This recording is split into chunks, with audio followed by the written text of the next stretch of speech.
Late at night, a solo van traveler from the channel Lost Renegades had finally settled in after a long day exploring a remote coastal area. The spot had felt peaceful, quiet enough to hear the rain tapping against the van, isolated enough to feel like the world had slipped away. On Earth.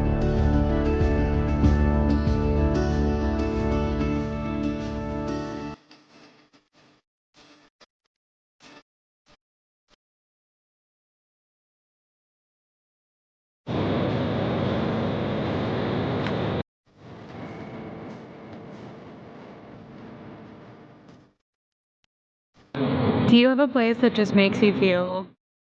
She cooked dinner, read, and drifted towards sleep, exhausted from hiking and driving. Nothing felt out of place. Then came the knock. Sharp, sudden, right on the van door. So much that I needed, right? Is someone knocking right now? Oh, am I really getting the knock right now? Just open the... Half asleep, she froze, heart pounding as the sound echoed again. Someone was standing outside, close enough to touch the vehicle, close enough to see inside if they wanted to. When she opened the door, a man stood there asking questions, telling her she needed to move. His tone was calm, but the timing felt wrong. It was late. She was alone, and the knock hadn't come from security lights or patrol vehicles. Just darkness. I have to be at the airport really early in the morning. Do you know somewhere close by that I can... Lady parked along see, that's out, oh, where those trucks are? Where the trucks are, and that little road that goes right... I just have to put a few things away, and then the mall. I will be out of here. She packed up immediately, hands shaking as she drove away into the night.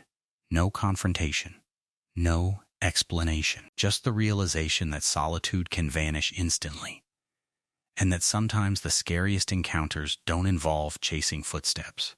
Okay, I gotta get out of here. This is the first Cracker Barrel that I've ever been kicked out of. Okay, I gotta go move. He gave me a nice spot though. My trip now feels complete. I wasn't expecting to be kicked out of a spot by myself. And, feels the exact same as when I'm kicked out with Charlie in the van. I'm just ready to go to bed now.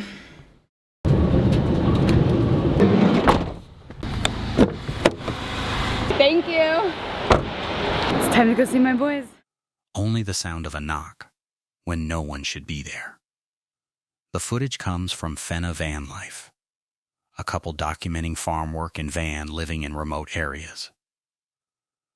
What was meant to be a quiet birthday, escape quickly turned uncomfortable. Soon I'm gonna get to sit on it. Taking my shot. Then Frankie and I set off on an adventure because It's my birthday.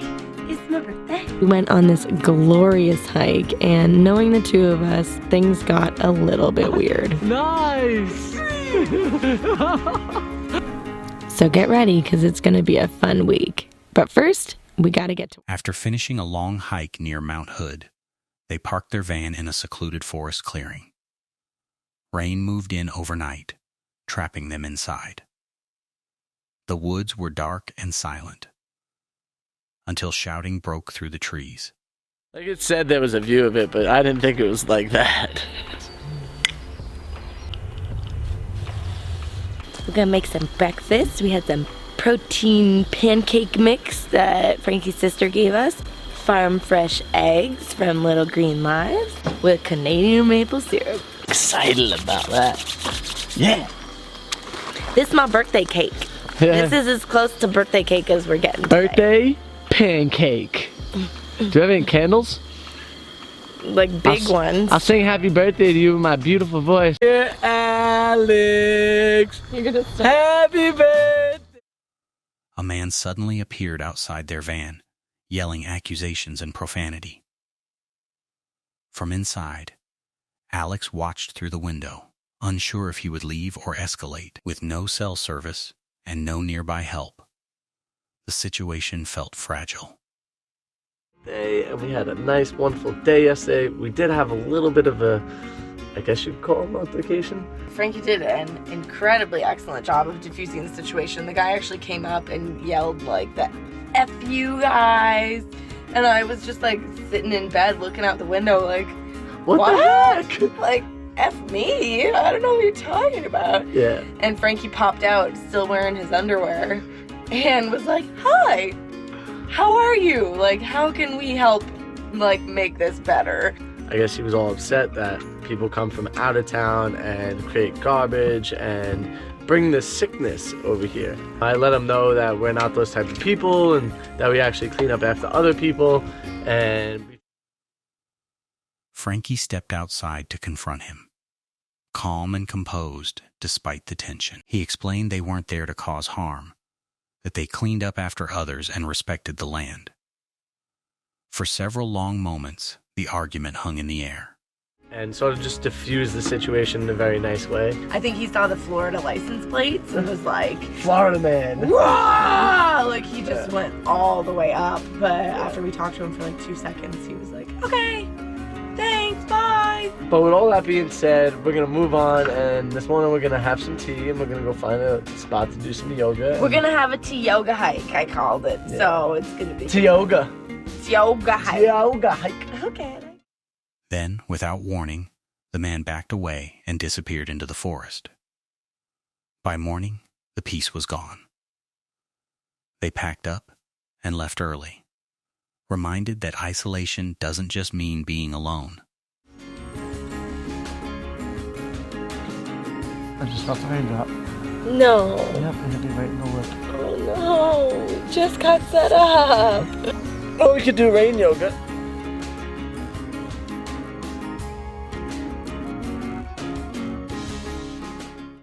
Sometimes, the real danger is who finds you first. Keeping calm in those situations are always the best option. On a cold, wind-swept night, solo camper Nikki from the channel Nikki TV pulled into her campsite and began setting up for what she expected would be a calm, quiet evening. Starving. I'm ready to eat.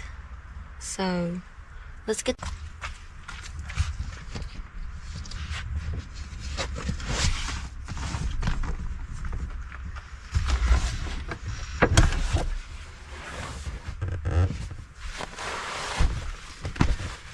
I brought these mats this time because last time I was comfortable, but I felt like I could be more comfortable. She laid out her tarp, converted the back of her vehicle into a sleeping space, and padded the floor with old patio cushions to stay warm through the night. As darkness settled in, the temperature dropped fast. The woods felt empty, but not peaceful. While cooking, Nikki commented on how strange it was to see other campers nearby with a baby in the freezing weather. Something about the night already felt off. Now, it's time to relax. I don't get it. Why bring a small baby camping in February? It cannot be fun for them. I just don't get it.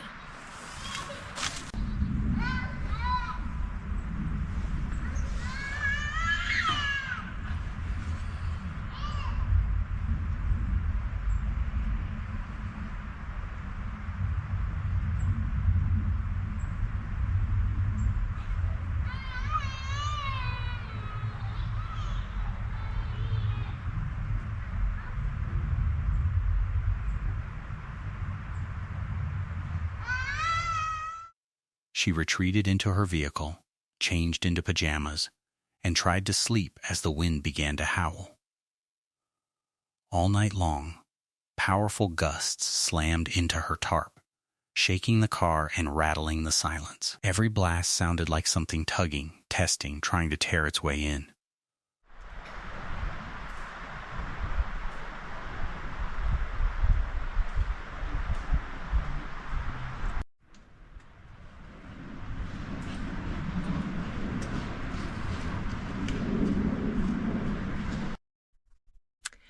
We brought the party on the inside.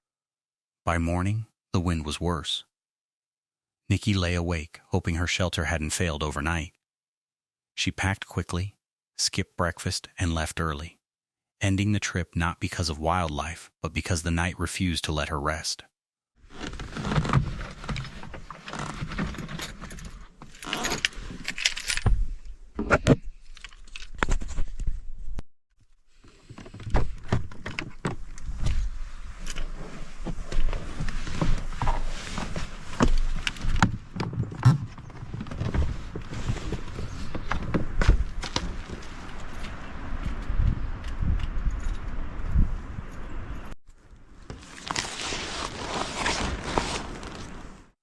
Sometimes, the forest doesn't need to do anything at all to feel threatening. Extremely annoying. Who can enjoy camping with that? The next encounter comes from the channel My Basic Journey, run by a solo van traveler named Chantal. In Washington state, she had been moving slowly along the Columbia River, staying at quiet, free campsites, enjoying the calm that comes with isolation. For about 2 weeks now, but I've been kind of taking some time off and really taking the time to relax, because if you guys have been following along, I have been going for so long that I just needed time to kind of just chill. So I spent quite a lot of time at the last place that I left you guys off at Avery Park, which is right on the border of Washington and Oregon on the Columbia River. I stayed at Avery Park for a full 7 days, a full week, and After picking up supplies, Chantal turned onto a narrow gravel road leading uphill toward her next overnight spot. At first, everything felt normal. Then, halfway up a steep curve, her van suddenly lost traction. and there was a point where the road turned to gravel and it started to go up a hill on a curve, and it was a pretty steep hill, but nothing that my van hasn't done before, so I wasn't worried about it at all. I thought I would be able to make it up just fine, and so that's what I was doing. I was going up this curvy steep hill until I wasn't anymore, and I felt my van start to slip backwards, and I started panicking immediately because it felt like I lost complete control of my van, and I was just sliding. The vehicle began sliding backward. Pressing the gas only dug deeper into the loose gravel. Braking made it worse. Within seconds, her rear tires slipped off the road's edge, leaving the van tilted toward a steep embankment filled with trees and swamp below. Completely alone, she sat frozen, gripping the wheel, terrified that any movement could send her and her dog tumbling down the hillside. And I felt the back of my tires go off the side of the road. And like I told you guys, I was up a steep hill that was curvy, and so the side of the road is just this steep embankment with nothing below it besides trees and a freaking swamp. And so I felt the back of my tires go off, and I'm like pressing as hard on my brakes as I can at this point just to try to get me to stop moving, because I was just sliding out of control and I could not do anything about it. And so I was just kind of stuck there. I had two of my back tires off the back of this thing, and I felt my van was like, and so I was kind of just stuck there with two of my front tires in the front, like on the road, like barely, and then my back two tires were down this steep ass embankment. It was so scary. I was like freaking out. Luckily, this old man happened to be driving down this road. By pure luck, an elderly man came around the bend and stopped. Emergency services were called, and within minutes, a tow truck pulled her back to safety. I probably wouldn't have had to, because he could have easily seen that I was about to fall off the road, but he did stop and waited for the cop to get there and get a tow there. In this moment, I was freaking out so much that I completely forgot that I have AAA, and I could have totally just called AAA and gotten a free tow out of there. But when the old man... Shaking and overwhelmed, Chantal abandoned the area entirely, driving until she reached a crowded Walmart parking lot. Past Vancouver, Washington into Longview. They have a Walmart that allows overnight parking there, and I stayed at a Walmart for the first time ever. So that was my scary day, and I ended up just taking a large dose of CBD and going to bed. The Walmart that I stayed in wasn't 24 hours, but they did have a lot of porta potties outside that were very clean and hand washing. On a stormy evening in the UK, Anna from the channel Pitch and Pause decided to do something that terrified her. Camp alone, with only her dog Bella for company. Rain poured as thunder rolled in, soaking her clothes while she struggled to pitch her tent in an open field. 2.5 hours to get here, and then it was pouring down with rain. So I had to set my tent up in the rain. Then I took Bella for a walk, and I was soaked. I didn't bring enough clothes for this. So currently my clothes are hanging on the tension system in the tent, trying to dry out. Don't think that's gonna work though. Are you a wet dog? Yeah? Do you like being a wet dog? No. But it's up. Now I've got shelter. After setting up, she fed Bella, dried what gear she could, and crawled inside, listening as rain drowned out the countryside. That noise was the only thing stopping her from hearing everything else until something came too close to ignore. As well, so I've just given her some food and water and put a towel in her crate and taken all her bedding out so that her bedding doesn't get wet for later. How long is it going to take for you to dry? Yeah, so got here, set up the tent in the rain, took Bella for a walk, and then the night began. It was okay, so it was just me and Bella. It was raining, which drowned. Late in the night, footsteps brushed through the wet grass. Slow. Careful. Right outside the tent. Something sniffed along the fabric. Circling. Anna froze. Bella froze too, then began to growl. Not barking. Growling, low and tense. The kind she never made. What did we get this time?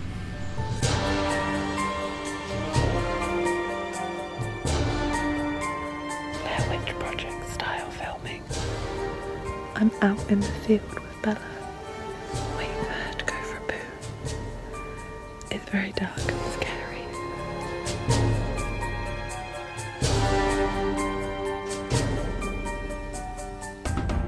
Good night.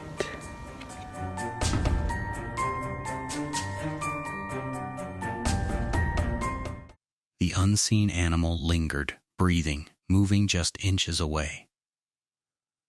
Every second stretched. Anna reached for a personal alarm, unsure if she'd need to set it off. Eventually, the presence faded back into the dark. This unsettling moment comes from the channel Untethered, documenting a routine travel day that nearly turned disastrous. While towing their camper into a large New York campground, the couple was directed by staff to turn around using a muddy field instead of the main loop. It's a little early this Sunday morning. It's about 7 o'clock. It's travel day. We're headed to New York today. And I realized when I got up this morning, driving back from Philly yesterday, I completely forgot to fill up the truck. So I'm going to head to Wawa and fill up, dump some trash off, come back and get ready to go.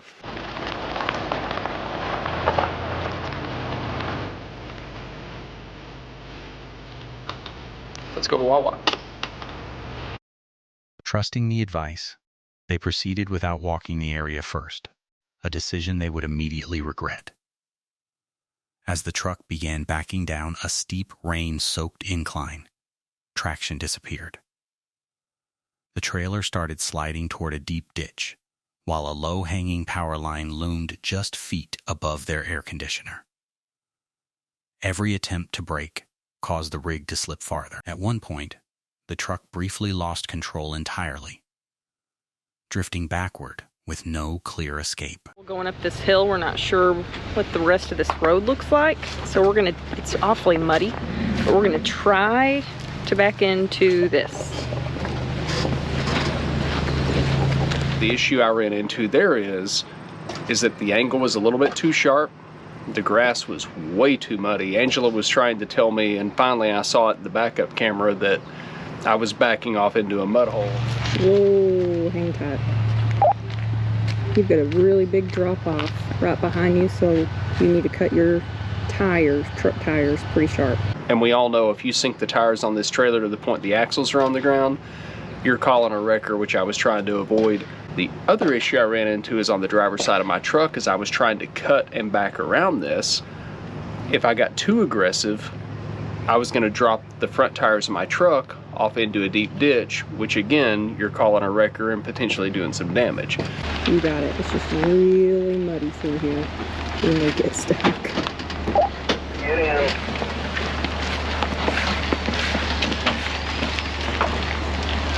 So Cody called it and said, nope, call it, we'll do the loop.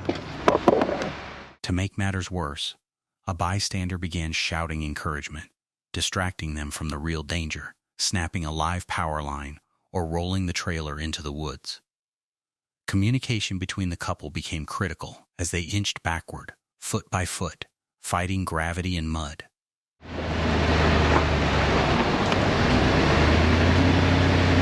I'm not worried about the trees, I'm worried about that power line.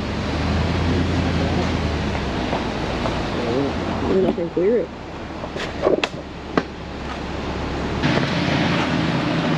Whoa, whoa, whoa, whoa, whoa, whoa, whoa, whoa, whoa. No go. No go. This thing was getting steep pretty quick. We see pretty quick we're not going to clear a power line. So this is a stressful situation enough. So there's a lady that comes out and she's like, oh yeah, you got it, you got it, you got it. You what? No. Oh, no, all you have to do is We won't clear this power line. Oh, this is frustrating. But what she ended up... After several agonizing minutes, they managed to angle the rig into an open campsite and escape without damage. Shaken but safe, they issued a hard-earned warning. In situations like this, never trust outside advice. Only your mirrors and your travel partner. For you, your family, your rig, and your situation, you got to know what your truck can do, what your trailer can do. But if you do this long enough, you're going to run into a situation like this. It worked out. You did a great job staying mostly cool, but you navigated it really well. I think if everybody rewinds to the front of the video, they'll see that I wasn't cool. And that's why you never ever listen to anyone but your travel partner. Ever. Don't ever listen to anyone that's... Man, how scary. So glad you guys stay calm and work as a team. That's a lot.